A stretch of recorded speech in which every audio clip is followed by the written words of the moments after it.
So today we are going to be talking about the Moor Murders. These occurred in Manchester, England.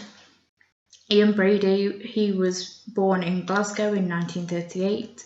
He attended Shawlands Academy, which was for average and above pupils. His mother neglected him and he was raised by foster parents. He got into petty crime as a teenager, and because of this he was sent to Manchester to live with his mum and her new husband, Patrick Brady. He developed into a teenage alcoholic and he said he was going to read books to better himself. However, these books were books on Nazi Germany, sadism and perversion. He worked as a store clerk in Manchester, and that's where he met Myra Hindley, who was a secretary in the same store at the time. Brady read Mein Kampf in German to her and this impressed her, and so they began dating. Myra Hindley was born in 1942 in Manchester. She was raised by her grandmother and she left school at 15 and converted to Roman Catholicism. In July 1963, Brady told Hindley that he wanted to commit the perfect murder. Hindley drove the van around the local area and Brady followed on his motorcycle. They spotted Pauline Reid, who was 16 at the time, and she was on her way to a disco. Hindley said that she had lost an expensive glove on the moors and asked if Pauline would help her look for it. Pauline was happy to help and got in the van with Hindley, and Brady followed on his motorcycle.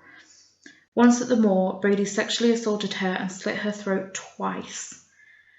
In November 1963, Hindley offered John Kilbride, who was 12 at the time, a lift home in Ashton-under-Lyne. Brady said that he would give him some sherry as compensation because they needed to take a detour through the moor. When they got to the moor, he was sexually assaulted and Brady attempted to slit his throat with a 6-inch serrated knife. Something went wrong and he ended up having to strangle him to death with a piece of string. In 1964, Keith Bennett was walking to his grandmother's house when Hindley asked if he could help her load boxes into her van. She lured him into the van and drove him to a lay-by on the moor. Brady took Keith while Hindley kept watch. After 30 minutes, Brady returned and informed Hindley that he had sexually assaulted and strangled Keith to death. On Boxing Day 1964, they visited a fairground and approached Leslie Ann Downey, who was 10 at the time, and lured her back to their house.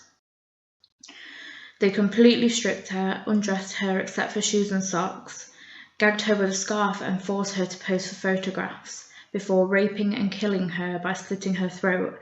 They also audiotaped the entire ordeal.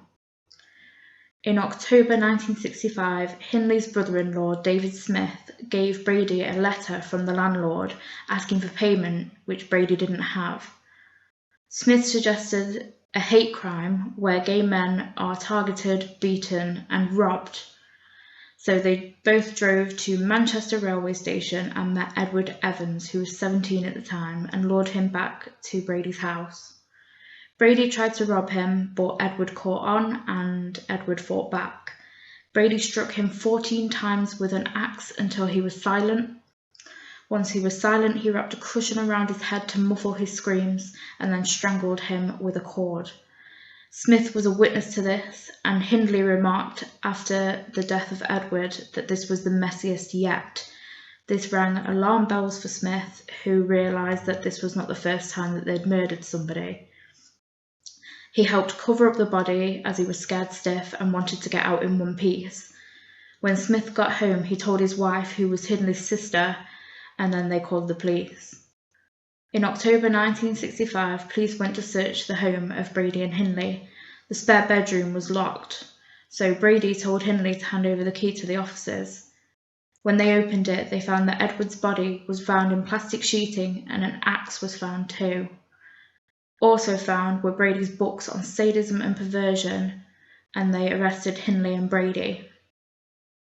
Brady insisted that Smith had helped in the murder of Edward Evans. 4 days later, another search was conducted at the house, and police found 2 luggage tickets which led them to suitcases. Inside the suitcases, they found the photos of Leslie Ann, who was gagged and in pornographic positions, as well as the tape of the torturous ordeal. Random photos of Saddleworth Moor were also recovered, and an exercise book with John Kilbride's name was found. Upon this discovery, police began investigating involvement in other disappearances. A search operation was launched on the moor involving 150 police officers. Upon the search, they saw an arm bone sticking out of the ground. Upon forensic examination, they found this was Leslie Ann. 5 days later, a badly decomposed body of John Kilbride was found, and in May 1966, Brady and Hindley were convicted of Edward and Leslie's murder. Brady was also convicted of John Kilbride's murder, however Hindley was charged with being an accessory to murder. The tape of Leslie Ann was played in court, which included her throat being slit. Brady was sentenced to life imprisonment for each victim he had murdered. Hindley got 2 life imprisonments and 7 years for the accessory to murder. You may be wondering what happened to Reid and Bennett, the other 2 people that were murdered. 19 years later, Brady was declared criminally insane. He was transferred from prison to maximum security hospital Ashworth.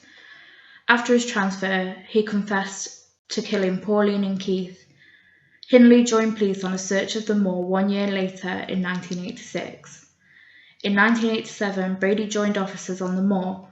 After more than 100 days of searching, police recovered the body of Pauline Reid.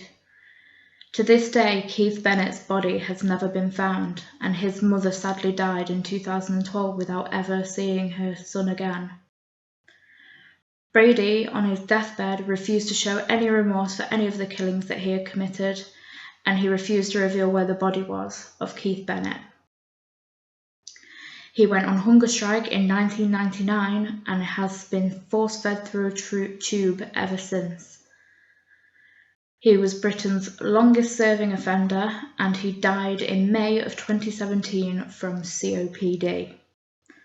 Hindley continued as a Roman Catholic in prison. She got a degree in humanities, and she launched a campaign for her own release.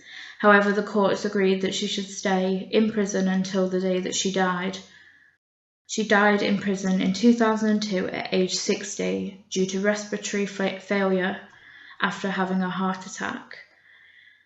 An investigator is digging for Keith's body in September 2018, so this year. So if you want any more information, I'll leave it down in the description below. I'll probably cover the investigators digging for Keith's body later on in the year if it's found. And that's all for today, guys, and thanks for watching.